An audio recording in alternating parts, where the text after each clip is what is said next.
Señor, te damos muchas gracias porque podemos estar aquí reunidos para escuchar este estudio. Te queremos pedir que nuestras mentes, nuestros sentidos estén atentos y sobre todas las cosas, Señor, que podamos llevarnos mucho de este estudio, Señor, el día de hoy. Te queremos pedir que tú nos des mucha sabiduría en cada uno de nuestros aspectos y uno de ellos, tú sabes, lo que es muy importante, la familia. Dios mío, te queremos pedir que todos los que estemos aquí podamos ser luminares de nuestras familias, ya sea de nuestros padres, ya sea de nuestros hermanos o ya sea de nuestros hijos. Y que Padre mío, en cuanto esté de nosotros, podamos hacer todo lo que está en nuestras manos y guiado por ti para traer un buen testimonio y guárdanos de no traer confusión a todos ellos. Te quiero pedir que tú hagas esto, Señor, y guía a Miguel en el estudio, permite que que tú nos hables al corazón y todo esto te lo pedimos en el nombre de tu Hijo Jesús. Amén. Amén. Bien, entonces, este subtema que déjame poner el modo avión, ¿sí, no? Este subtema que vamos a ver ahora y último de este primer capítulo de Creciendo en Santidad es el objetivo de todo crecimiento espiritual es ser como Cristo. Recuerden, el primer subtema fue avanzando hacia la meta. Cuando nos convertimos, cambia nuestro destino.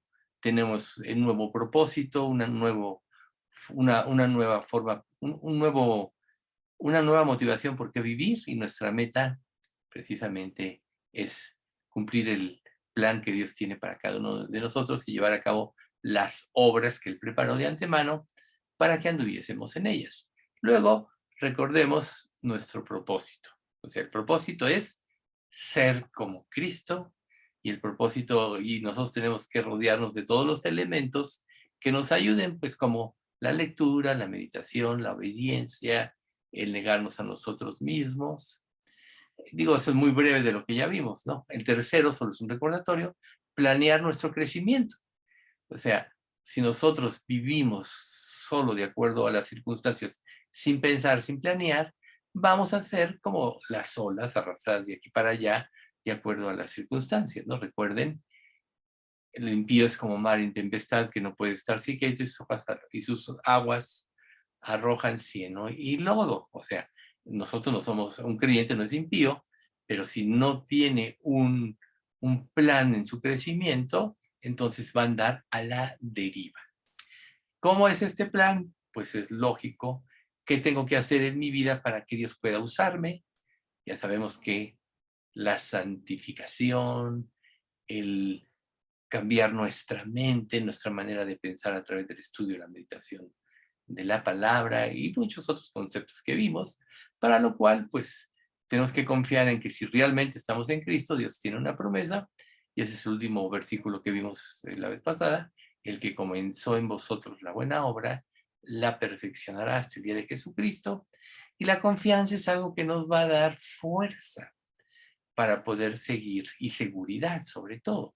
Recuerden ustedes que uno de los lados por los que más nos ataca Satanás es tratando de producir en nosotros inseguridad, porque la inseguridad nos lleva a tomar nuestra vida en nuestras manos. ¿Inseguridad en qué? En la salvación, en el amor de Dios, en que Dios ya no tiene nunca más nada contra nosotros, en que Él va a suplir todo lo necesario para nuestras vidas. Y a veces tendremos que enfrentar pruebas como Job, quien Dios mismo da testimonio de él, que no había otro varón como él en la tierra, perfecto en todas sus acciones.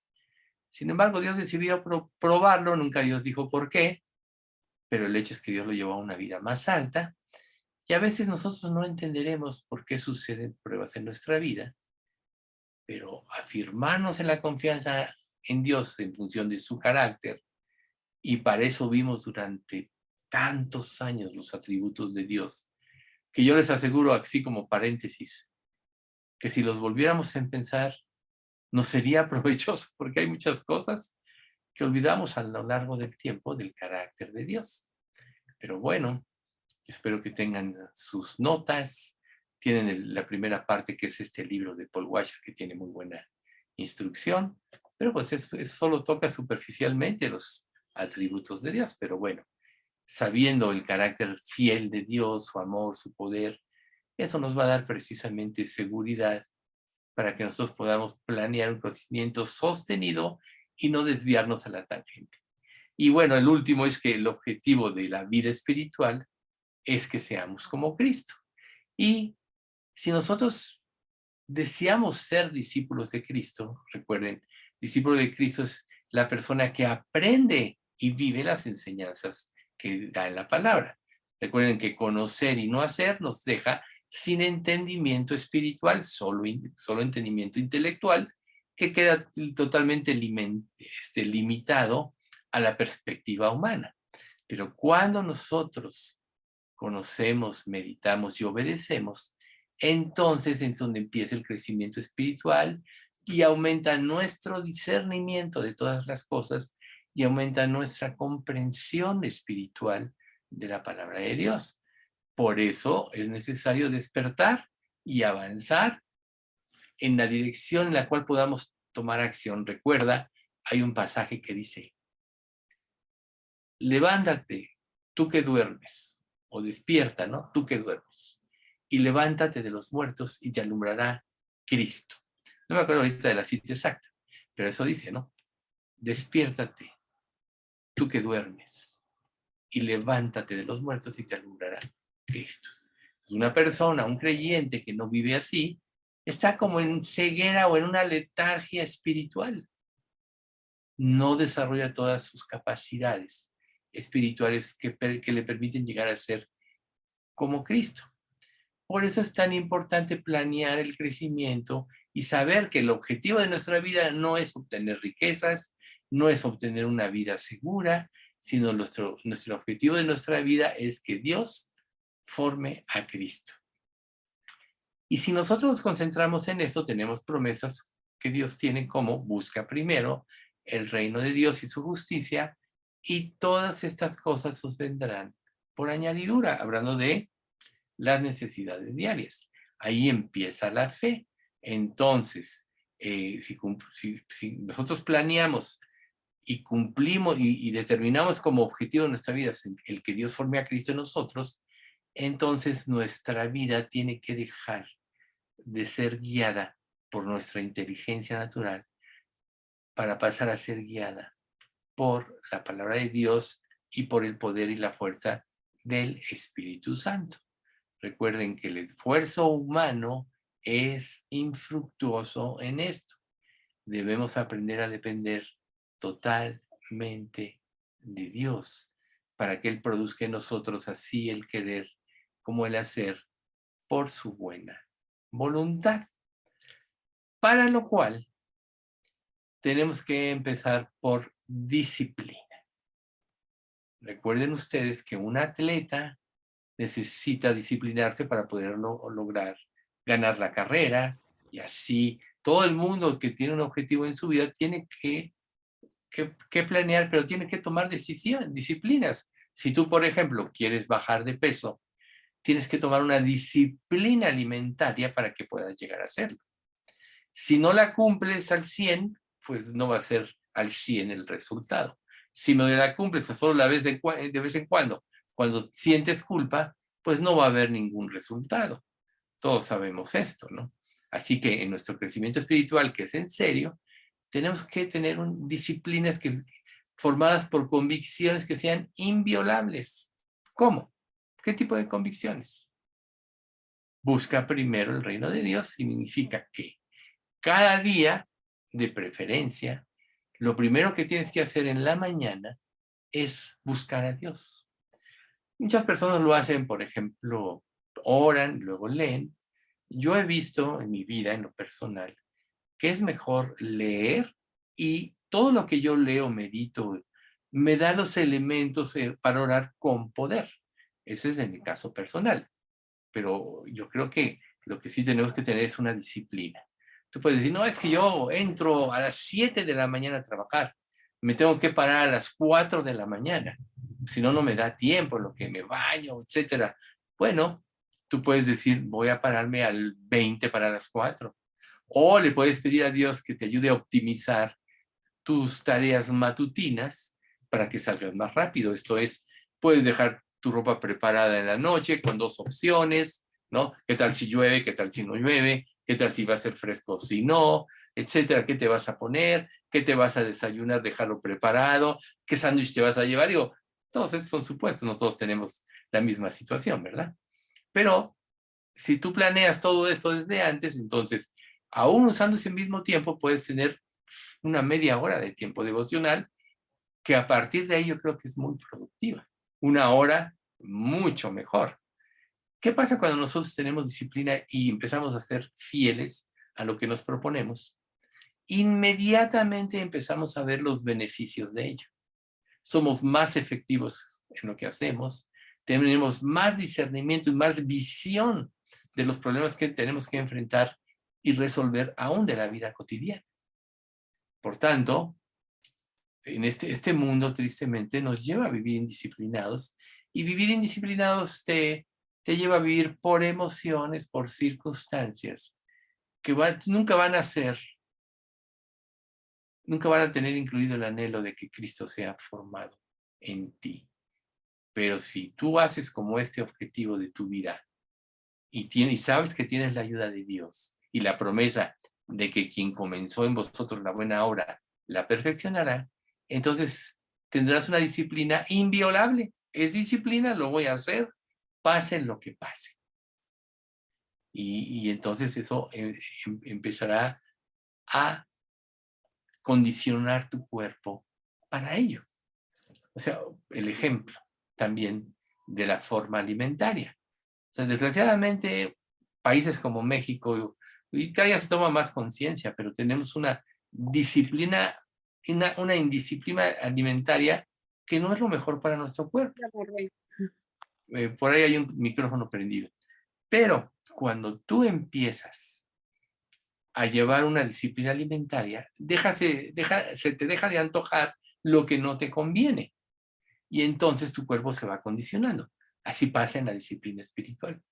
Cuando tú empiezas a ver los beneficios de buscar a Dios desde mañana, de echar tus cargas sobre Cristo, orar por los problemas que vas a enfrentar, por las decisiones que tienes que tomar, te vas a dar cuenta que tomar un tiempo para Dios no es una pérdida de tiempo, sino una ganancia de tiempo. Pero tienes que estar dispuesto a pagar el precio. Otro ejemplo importante, el cambio de horario, por ejemplo. Todos sabemos que cuando se cambia el horario de otoño, levantarse una hora más tarde es muy rico, ¿verdad? Y a veces hasta pasa unas 2 semanas te sigues despertando a tu hora cotidiana, pero te acostumbras rápido. Pero cuando se te reduce una hora por el cambio de horario, ¿qué trabajo te cuesta? ¿A poco no es cierto? Pero cuando ya tu cuerpo se disciplina y te acostumbras, ya es algo cotidiano en ti. Este es otro ejemplo que puede ser válido, ¿no? Pero si nosotros no ejecutamos un plan, pues entonces no va a haber consistencia en nuestra vida espiritual y vamos a tener muchas luchas, muchos tropiezos y muchos sufrimientos, porque es imposible que nos vengan adversidades y obstáculos en la lucha real. De hecho, tenemos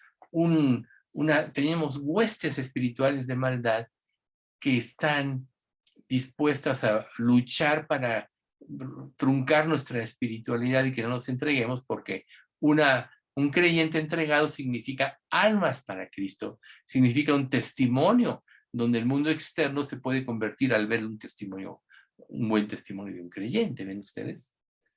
Pero si nosotros no estamos conscientes de estas luchas, pues cuando vengan las primeras pruebas nos vamos a salir huyendo, ¿no? Llenos de pánico. Pero tener una meta por delante, y esto es una meta sublime, nos lleva a que nosotros enfoquemos nuestra energía y nuestra visión en las cosas de Dios. ¿Sabemos que vamos a enfrentar luchas? Sí. ¿Sabemos que vamos a enfrentar pruebas? Sí. Pero tenemos promesas como: si Dios es por nosotros, ¿quién contra nosotros? Él dijo, ¿y no hará? Entonces, si Dios está por ti y tú tomas decisiones a favor de lo que Dios te pide en su palabra, entonces lo más probable es que termines victorioso y venzas todo obstáculo. Te podrás levantar hasta 7 veces, porque así dicen hasta los proverbios, ¿no? El justo puede caer 7 veces, 7 veces se levantará, y cada vez que se levanta va a ser más fuerte. Bueno, entonces, no importa si alguna vez cae, no importa si alguna vez tropiezas, si tú tienes como objetivo en mente ser parecido a Cristo y sabes que tienes el apoyo de Dios, entonces debes saber también que alcanzarás plenamente la victoria. Y, como dice Timoteo, procura presentarte como obrero aprobado que no tiene de qué avergonzarse, que usa bien la palabra de verdad. Ahí está, segunda de Timoteo. Entonces, nosotros tenemos siempre muchos ejemplos, ¿no? De personas que empiezan con mucha fuerza y luego pasa algo y se desaniman, o Dios no les concede un deseo y se enojan con Dios. Pero cuando nuestras decisiones son fervientes, son firmes, entonces siempre vamos a avanzar por el sentido correcto. Si no son firmes, no vamos a avanzar por el camino correcto y probablemente vamos a acabar decepcionados. Eso es lo que el diablo trata de hacer. Entonces, ¿cuál es el objetivo crucial en nuestra vida? El crecimiento espiritual. Y para formular de otro modo, ¿cuál es el propósito principal en la vida cristiana? Que Cristo sea formado en nosotros. Si tienes como meta esto y lo tienes en mente bien claro, va a ser difícil que te muevas de esto. Recuerden, Jesús afirmó su rostro como un pedernal. Pablo también afirmó su rostro como un pedernal. Sabían que tenían un objetivo y nada los iba a mover. Un pedernal sabemos que es una piedra. O sea, fijaron sus ojos en el objetivo y ninguna circunstancia iba a hacer que pudiesen moverse de este propósito. Por eso dicen, puso su rostro como un pedernal, como una piedra. ¿Sí? Entonces, si nosotros nos preparamos desde ahorita, iremos teniendo bases sólidas de crecimiento. ¿Sí? Tendremos, podríamos decirlo, como un patrón ascendente. Es como la creación en Génesis 1, capítulo 1 y capítulo 2. Dios fue por pasos, ¿no? Sea la luz, separamos lo seco de lo mojado, y entonces llamó a lo seco tierra, a las aguas mares, así, ¿no? Hizo las plantas, hizo los animales. En el 6º día hizo al hombre y luego reposó de sus obras.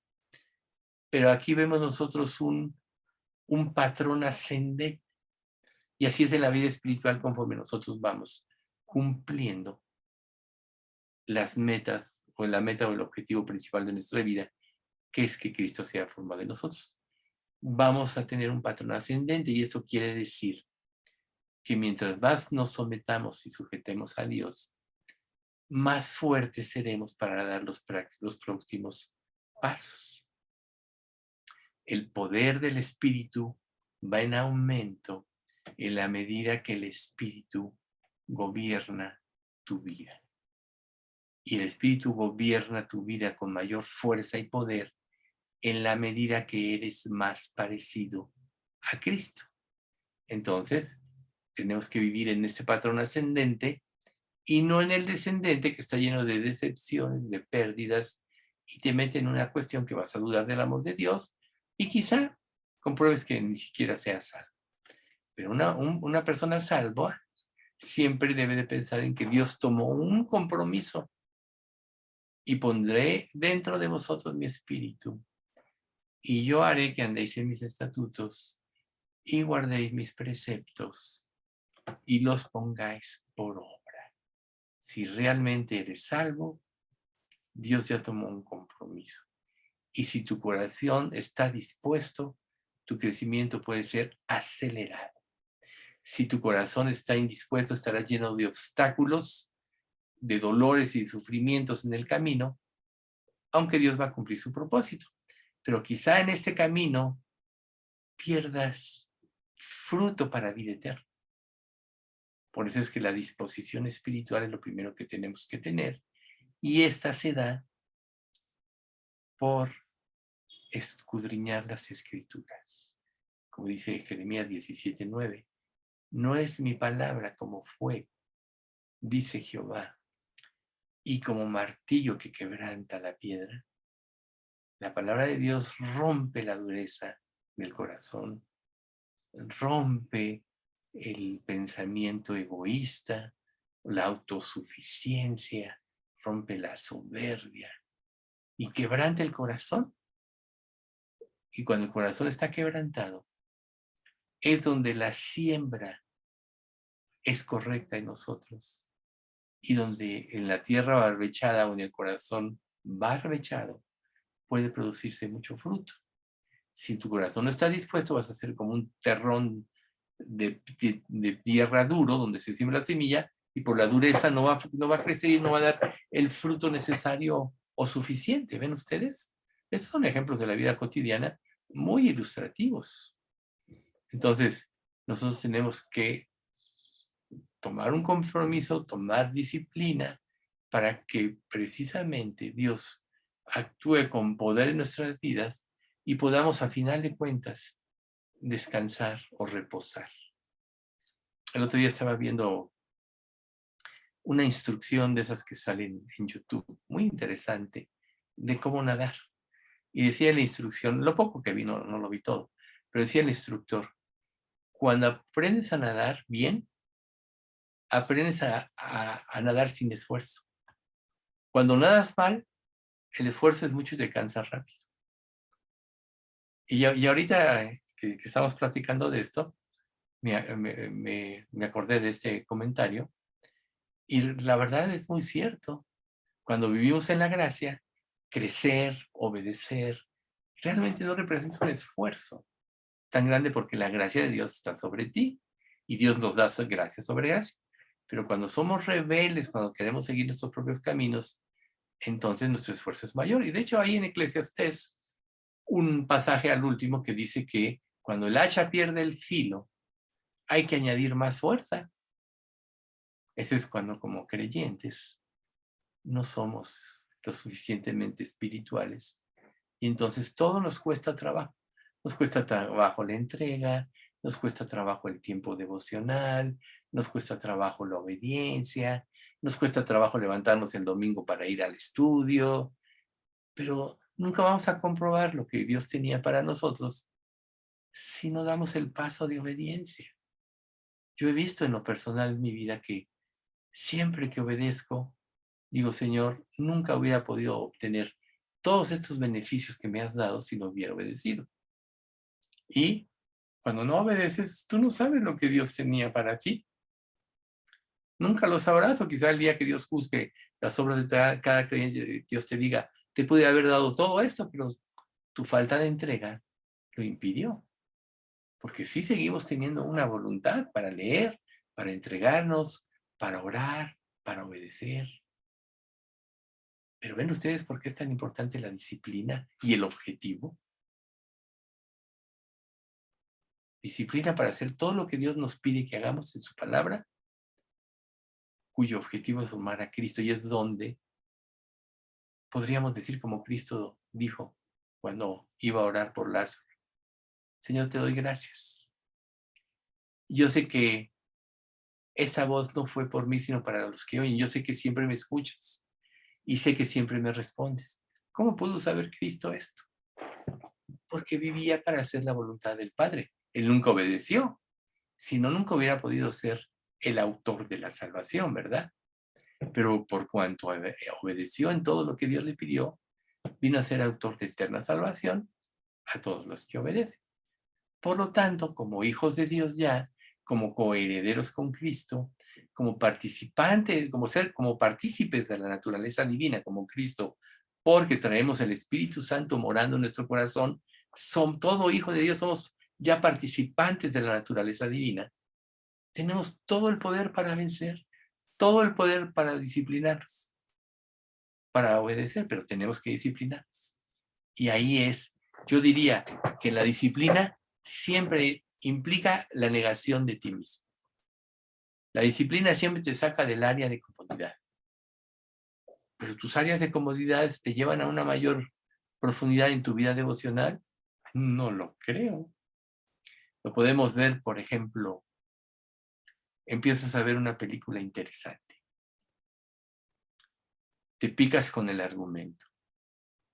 Se te pueden ir 2 horas, que es lo que puede durar una película más o menos, así. No quieres aquí, a lo mejor irte a preparar tu cena porque está muy interesante.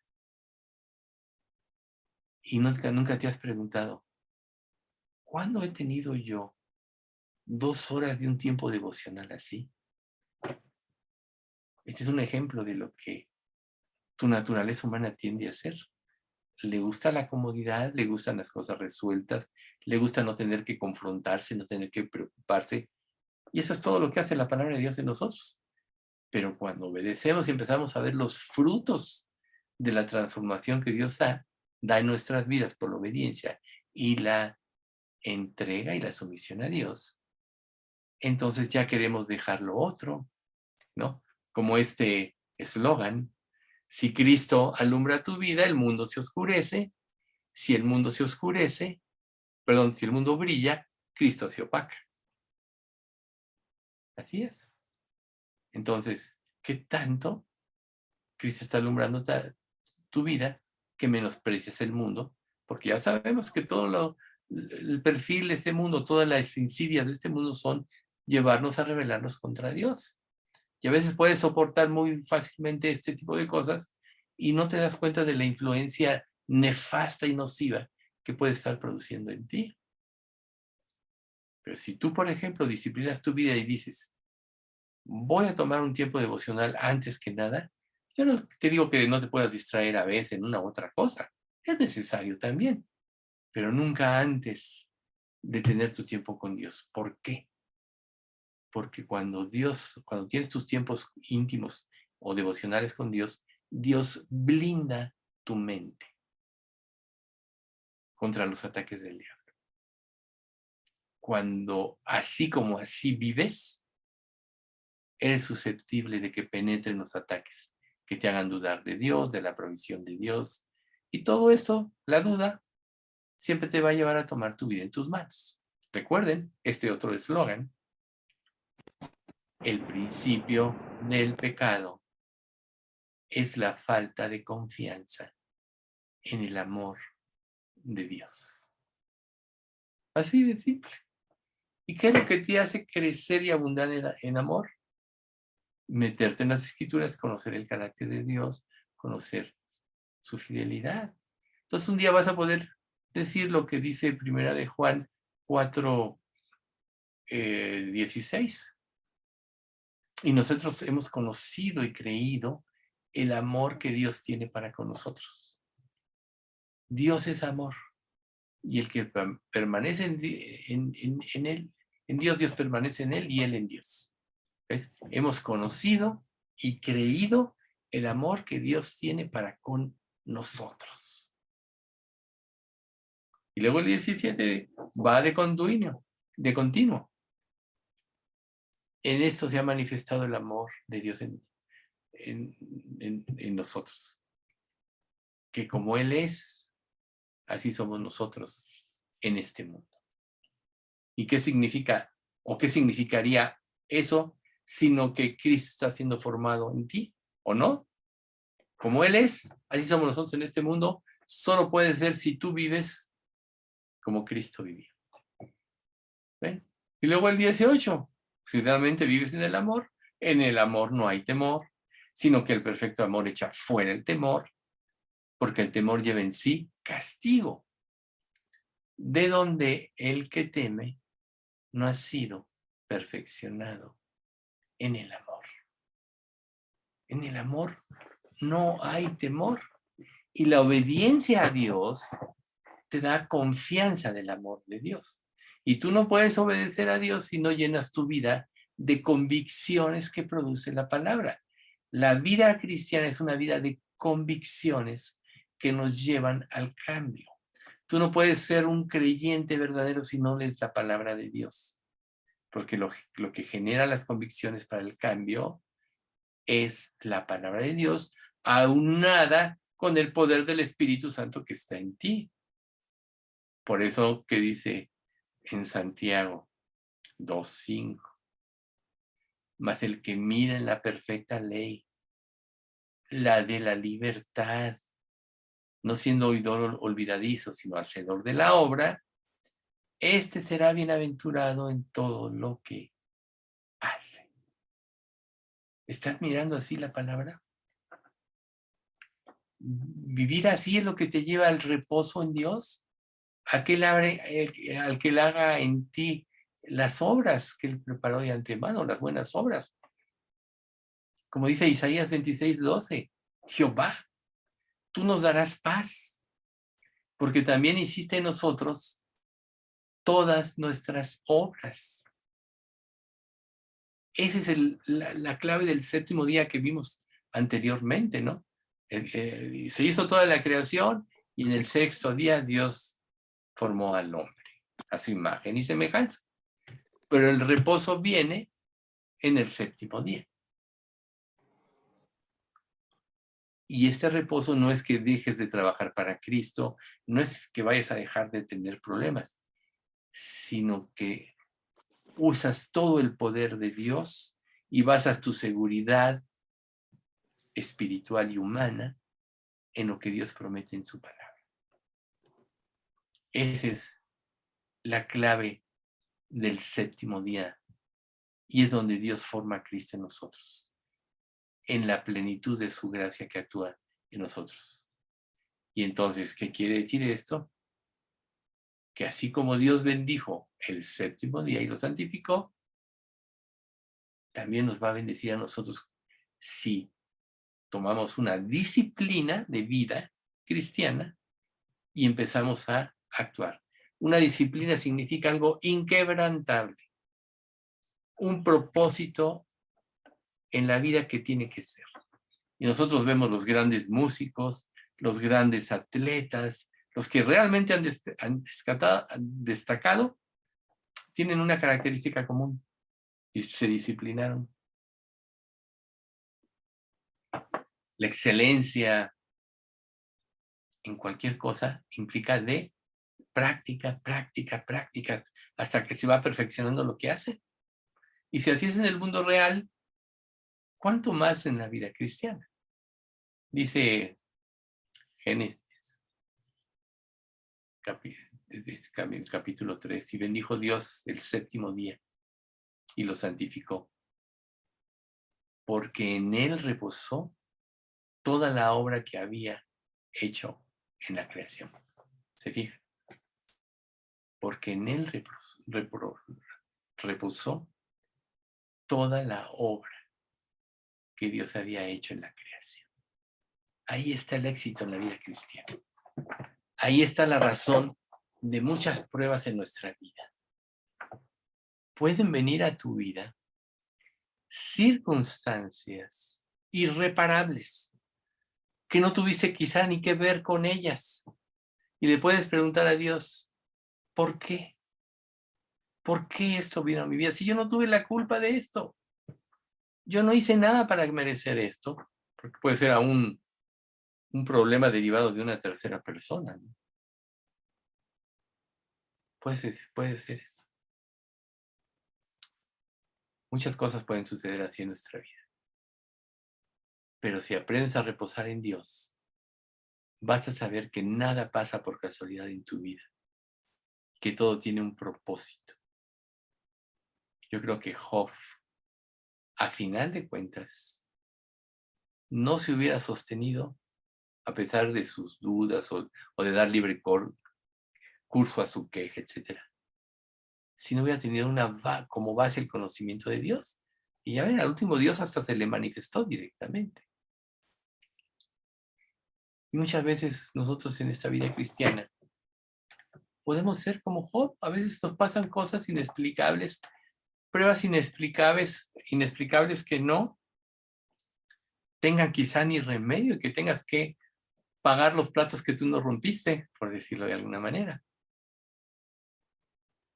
Pero cuando sabes que Dios tiene un propósito en todo, entonces vas a salir adelante de eso.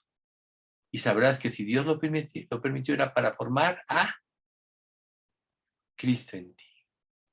¿Se dan cuenta qué interesante? Este cuarto subtema, todo tiene que ver con la relación de Cristo en ti. A veces Dios te ciega y no tomas decisiones correctas. Y tú dices, pero qué tonto fui, ¿cómo me pudo pasar esto? Pero cuando empiezas a meditar, dices, Dios tenía un propósito con esta prueba. Ejemplo bíblico, David y el censo de Jerusalén. No era correcto que David hiciera el censo. Todos le dijeron, a un Joab, su general sanguinario y convenenciero, le dijo, ¿por qué vas a añadir un pecado a Jehová? Los sacerdotes, el profeta Natán, Señor, Dios te añade a muchos más hombres. ¿Para qué saber cuánta gente hay en Israel? Pero él insistió. ¿Qué venía como resultado? ¿Por qué quería David esto? Porque de alguna manera había dejado de confiar en el poder de Dios y quería saber cuántos hombres tenía guerreros para saber cuánta fuerza tenía. Cuando se le olvidó que todas sus victorias, aún todo el tiempo que Dios lo protegió de Saúl que lo perseguía, todos esos años, que fueron más o menos 7, todos esos años Dios lo libró.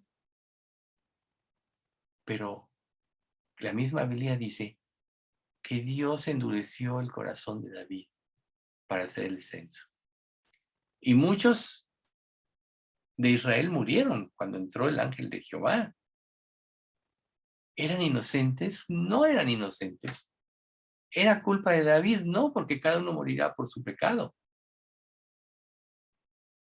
Sin embargo, cuando David ve al ángel en la era de Arauna, el Jebuseo, Ornán, el Jebuseo, hay esos dos nombres que aparecen, que es el mismo, es donde Dios dice, yo y mi casa fuimos los que pecamos, sea sobre mí. ¿Y sabían que este lugar es el monte Sión? ¿Y que este lugar fue donde se construyó el templo de Salomón? O sea, Dios a través de esta prueba, primero llevó a David a quitarle su suficiencia, a impedir que quitara los ojos de él. Otro ejemplo, cuando él por su propia cuenta quiere trasladar el arca a Jerusalén y le cuesta la vida a Usa, su siervo, quien trata de detener el carruaje cuando resbalaban los animales que le conducían. Y él mismo dice, por no haberlo hecho nosotros así la primera vez, Jehová nuestro Dios nos quebrantó, por cuanto no le buscamos según su ordenanza. ¿Ven ustedes? A veces no entenderás. A veces Dios te ciega, pero siempre tiene un propósito de amor. Si no, la Biblia no diría lo que dice Romanos 8:28. A los que aman a Dios, todas las cosas les ayudan a bien. Esto es a los que conforme a su propósito son llamados. Entonces no seas autosuficiente considerando tú el sexto día, que es la creación del hombre, ¿sí? Sino más bien vete al séptimo donde puedes descansar. ¿En qué? En el poder de Dios, que es donde Él va a trabajar en tu vida. Recuerda este pasaje de Génesis 2:3 que acabamos de leer, ¿no? Porque en Él reposó toda la obra que había hecho en la creación. O sea, el reposo es lo que todo creyente debe buscar. Ahí es donde Dios forma a Cristo. Cuando reposamos en Él, Jesús siempre reposó en el poder de Dios e llevó a cabo la obra de salvación. Se negó a sí mismo y muchas cosas pasaron, pero siempre hizo la voluntad de Dios y por eso fue el autor de eterna salvación. Entonces, cuando dice la Biblia que Dios hizo al hombre a su imagen y semejanza, tú te puedes preguntar muchas cosas. Bueno, a lo mejor Dios tomó un molde de cómo era, pero la misma Biblia nos dice que Dios es un ser espiritual. Y cuando ha tenido manifestaciones, solo son tipos que él usa. Pero por eso dice la Biblia, Dios no lo ha visto jamás. Y aún cuando dice, y Moisés hablaba cara a cara con Dios, no es que estuviera viendo a Dios, estaba viendo representaciones de Dios. Pero el objetivo para lo cual Dios nos llamó es para que fuésemos santos, como Él es santo. Formar a Cristo en nosotros es vivir una vida de santidad. Y para vivir una vida de santidad es necesario tomar tu cruz cada día y renunciar a tus derechos para dar pasos a los de Dios. Pero ¿cuáles son los derechos de Dios que Él me pide? ¿Qué es lo que Él me pide? Pues nunca lo vas a saber si no escudriñas profundamente las Escrituras. Entonces, a quienes Él toma y consagra, esos a los que convierte a sus hijos, a los que Él llama, los llama para que sean santos como Él es santo. Recuerda una cosa muy importante. La humanidad no creó a Dios. Fue a la inversa. Y Dios tenía un propósito definido como esto. Entonces, si esto es una realidad, que nosotros sabemos que sí, ¿por qué la humanidad no reconoce a Dios? Porque no quiere ceder sus derechos a Dios. No quiere reposar en el séptimo día. Y por eso es que ha entrado en confusión, que nos explica perfectamente Romanos en condensación del 18 al 25. Porque la ira de Dios se revela desde el cielo contra toda injusticia de los hombres que detienen con injusticia la verdad. Porque lo que de Dios se conoce les es manifiesto, pues Dios se los manifestó. Porque las cosas invisibles de Él, su eterno poder y deidad, se hacen claramente visibles desde la creación, siendo entendido por medio de las cosas hechas, de modo que no tienen excusa. Pues habiendo conocido a Dios, no le glorificaron como a Dios, ni le dieron gracias, sino que se envanecieron en su propio corazón, en sus razonamientos, y su propio corazón fue entenebrecido. Fíjense, profesando ser sabios se hicieron necios y cambiaron la gloria del Dios incorruptible en semejanza de hombre, de imagen de hombre corruptible, de aves, de cuadrúpedos y de reptiles. O sea, usaron cosas de lo criado por Dios, ensuciando el nombre de Dios. Pero ¿cuál fue el resultado o la consecuencia? Por lo cual Dios los entregó a la inmundicia, en las concupiscencias de sus corazones, de modo que deshonraron entre sí sus propios cuerpos. Hoy en la actualidad bien sabemos qué es esto.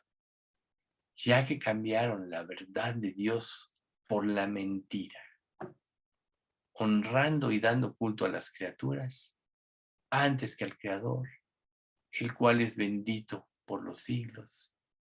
Amén. ¿Ves lo que le puede pasar aún a un creyente que no tiene como objetivo que Dios forme a Cristo en su vida? Puede caer en confusión, puede caer en idolatría. Es como cuando Dios te da una bendición. Dios te puede bendecir de muchas maneras, pero entonces recibes una bendición de Dios y la bendición de Dios toma el lugar de Dios. Eso es muy común que pase en la vida de un creyente. En lugar de adorar al que te dio la bendición, adora las circunstancias o los medios que Dios usó para que fueras bendecido. ¿Y qué va a propiciar eso en ti? Desviación, idolatría. Dejas de confiar en Dios. ¿Ven por qué es tan importante que el objetivo de tu vida sea que Dios forme a Cristo en ti? ¿Ven el propósito de nuestra vida? Ahí le vamos a dejar por hoy. Espero que haya sido claro, pero recuerden dos cosas importantes. Una vez que estamos en Cristo, el propósito es que Dios forme a Cristo, y para que esto suceda, tenemos que disciplinarnos en nuestra vida espiritual. Vamos a dar gracias. Padre bendito, te queremos agradecer mucho por este estudio. Gracias Dios por iluminarnos y poder profundizar ampliamente en este tema tan importante, ya que tú nos dejas en este mundo con un propósito y a veces perdemos la pista de ello, Señor. Sabemos, Padre, que todo lo que tú nos has dado, todo lo que somos, todo lo que tú formaste a través de nosotros tiene un propósito: glorificarte a ti y que a través de ello te sirvamos. Enséñanos, por tanto, Padre, a seguir siempre el camino de tu voluntad. No importa qué circunstancias vivamos, aun cosas injustas que padezcamos, tú tienes el control de todo. Tú sabes por qué lo haces y sabemos nosotros y creemos que traerá un fruto para vida eterna que te glorificará a ti. Así que gracias por las pruebas, gracias porque nuestro crecimiento depende de ti, pero también dispón nuestros corazones para que se cumpla esto. Padre, te damos muchas gracias por nuestra iglesia. Bendice a todos los creyentes que tienen padecimientos físicos, sana todo padecimiento espiritual, especialmente a Pati López. Te pedimos todo esto, Señor, pidiéndote que bendigas ampliamente a nuestra iglesia y que cada día sea más poderosa en poder y en tu palabra, con corazones unidos en amor con una misma mente, la mente de Cristo. En nombre de Cristo Jesús. Amén, te lo pedimos.